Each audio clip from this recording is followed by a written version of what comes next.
Adeola, you're live, you're live. The show is starting. The show? The show is starting. Hi, what's up, people? Please, can we start all over? What's up, people? It's your girl, Adeola. So the students of University of Lagos, UNILAG, got to school last Tuesday, only to be told that their school is no longer called UNILAG. It is now called MAULAG. Yes, that one. That is Adeola University of Lagos. Yes, so the president changed the name overnight during his Democracy Day speech. So guess what? The students are protesting. They are saying, this is not fair now. We came to school on Monday. It was UNILAG. How can we come on Tuesday? It is now MAULAG. Yes, that one. Who does that?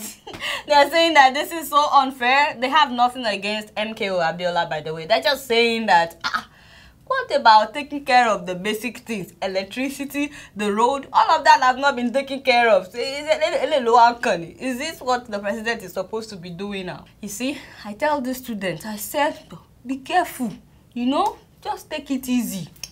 By the way, the words on the street right now is that the president has his priorities upside down. I say, take it easy with this man. Other people are saying that Mr. President just doesn't speak our language.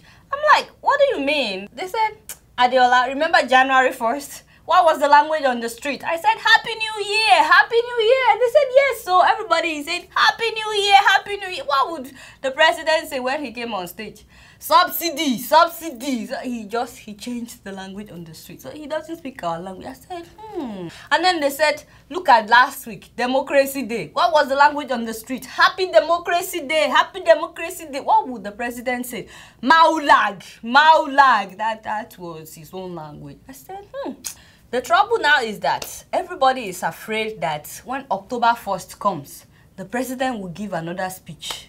And who knows who's going to be next? I mean, God forbid that he should rename another school. As it is now, the students of Port Harcourt University are afraid that their school may be renamed as Kweju.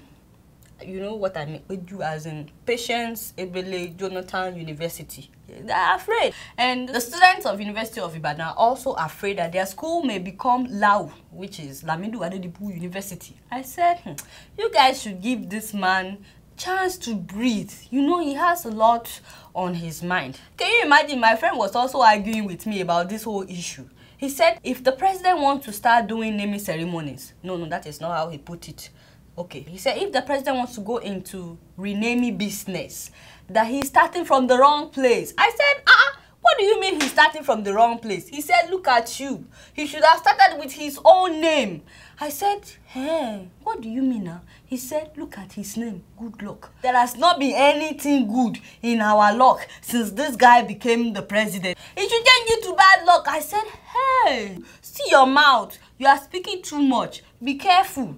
Better be careful. If the president decides to go on national TV tomorrow and give a speech, he can rename your hometown. If you are not careful, you will just wake up and find out your hometown has been changed. And there is nothing you can do about it. That was what I told him, to shut him up.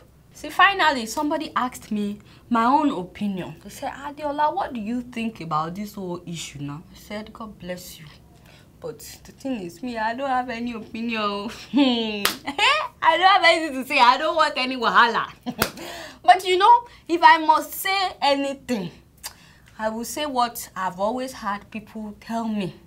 Because I have also come to believe it is true that this man is a good man. Like deep down, you know, Mr. President, deep down, he's a good man. And he has good intention. He just needs time. He just needs time. He needs time, you know, to do the good things he has in mind. And he needs to be surrounded by good people that will allow him to do the good things that he has in mind. I said maybe the president just doesn't know that his school has already been named after MKO Abiola. That is Mapoli, Abiola Polytechnic in Abeokuta. Maybe nobody told him. My only advice for the president is that he shouldn't think about naming any school after the first lady, because that one can cause riot with a lot of people. Me, I'm just keeping it real. Speaking of first ladies, Ugandan President Museveni has announced that his wife would be his successor. You know, the husband ruled for 26 years, and because he's a good man, he said he won't rule beyond the age of 75. So he's stepping down and his wife will take over. I said, Kai, this is interesting. The thing is, Ugandans are not happy with this announcement. Yeah, I don't know why they are not happy. Because if the man did it for 26 years, the wife being a woman, you know, women have more conscience. She probably won't do it up to 26 years, maybe like 20. Yes, maybe like 20 years. And she will step down. The only time they need to start worrying is if she announces her son as her successor too, because already the son is a colonel in the Ugandan army, and you know his father is the commander-in-chief. So yes, they probably should start worrying about that. But I know one African country where something like this can never happen at all. By now they would have occupied the presidential palace. They would have beaten the president and his wife out of office. I'm not recommending anything, oh please. I'm just remembering the people of Mali and how they beat up the president that they didn't want. See, as much as I would like to see another female president in Africa, I'm just worried that this is starting to become family business. Yeah, right? Just keeping it real. I've never heard of anything more weird than somebody getting married to a building. Yes, this happened. It's true. I've seen a lot of things. I've seen people marry themselves. Yes, in America, people marry themselves. It's happening. Yes, but for somebody to say they are in love with a building and actually have a wedding with the building, that's just crazy. But this woman in Seattle, Babylonia Ivers, decided to get married to a 107-year-old building. The building had been marked for demolition, and in order to save it, she decided to get married to the building, hoping that by that, the city will not demolish the building. She actually said, I do. Yes, she said, I do to the building. But, you know, nobody had the building saying I do, except that she wrote I do by herself and, you know, pasted it on the building. The sad thing is that the new home started crumbling even before the wedding ceremony was over because the demolition started. A wedding over the weekend is leaving many scratching their heads. Why? Because it was between a woman and a building. A Seattle woman named Babylonia Avios married a 107-year-old building in hopes of saving it from being torn down. Avios and the warehouse entered what she calls a gay marriage. She made a Facebook event to explain in detail.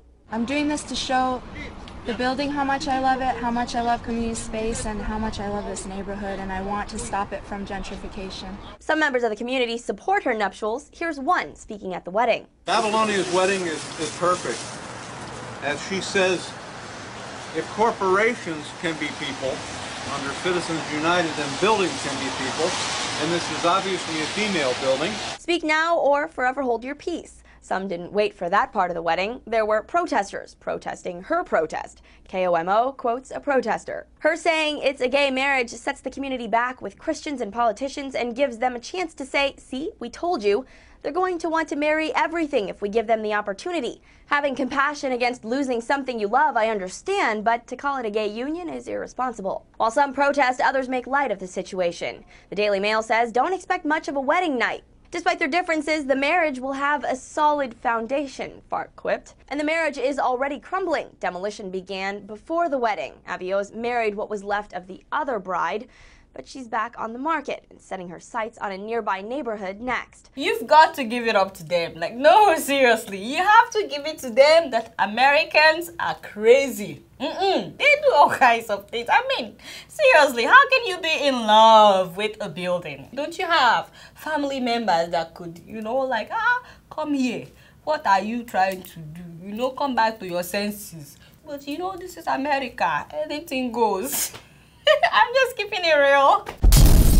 Do you guys know that in Tanzania, about 500 people are killed every year because they are suspected to be witches? Yeah, seriously, this is a serious issue. This was actually reported by the Legal and Human Rights Center, a local human rights group. These people that are suspected are lynched by their neighbors, and most of them are women. They believe that they are the ones responsible for all the misfortunes in the community, such as infertility, poverty, failure in business, famine, earthquake, headache, stomach pain, anything that is not going well, they believe is the work of the witches. Now, the way they recognize a witch is that as they get older, their eyes start to turn red. That's how they know that you are a witch. But these older women are saying that the redness comes from cooking with firewood, you know, that the smoke from the firewood is what's getting in their eyes. Sometimes my eyes turn red too, but I'm not a witch. I don't care whatever you say. The funny thing is that even after killing these women, their problems don't go away. I think it's really weird to go and kill somebody just because you think the person could be a witch. I'm just keeping it real. A Nollywood actress got married last week in person of Funke Akindele Suliya. I thought you guys might like to see the wedding pictures.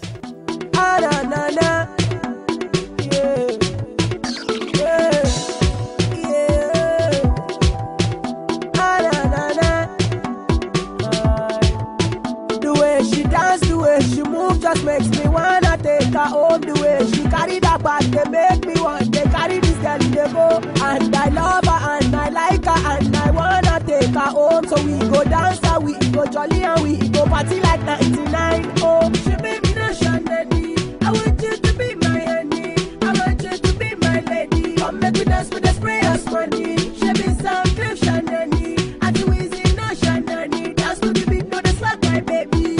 Go below my lady. Oh yeah, funke. Pakuruma, kojo dada.